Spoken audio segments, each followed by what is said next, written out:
Ditlantas Polda Aceh memiliki 20 titik kamera etle dan juga CCTV monitoring jenderal yang tersebar di wilayah Kota Banda Aceh serta di seluruh wilayah Aceh. Mohon izin jenderal, untuk titik etle, mohon izin, terdapat 5 titik yang kita sebar di wilayah Kota Banda Aceh saja jenderal, mohon izin.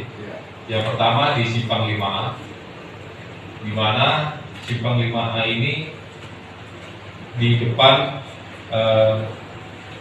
Kodam ya Pak Syarul ya, di depan Kodam. Lalu lanjut, yang kedua Simpang 5B di depan pos polisi Polresta Banda Aceh. Yang ketiga di Simpang Jambotabe di seberang daripada Brimopda Polda Aceh. Yang ketiga di Simpang Lambaru, mohon izin jenderal, turun dari bandara.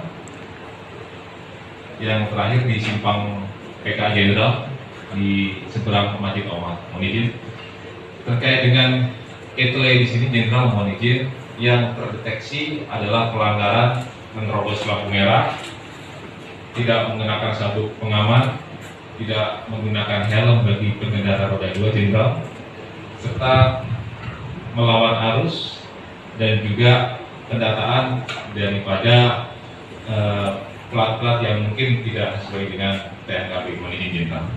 Lalu selanjutnya jenderal, mohon izin, terkait dengan CCTV monitoring jenderal seperti yang diarahkan oleh Bapak Direktur, bahwasanya Ditlantas Polda Aceh mendapatkan 15 CCTV monitoring dan disebar di seluruh wilayah Aceh untuk memantau daripada perkembangan arus lalu lintas jenderal serta memantau perkembangan situasi dari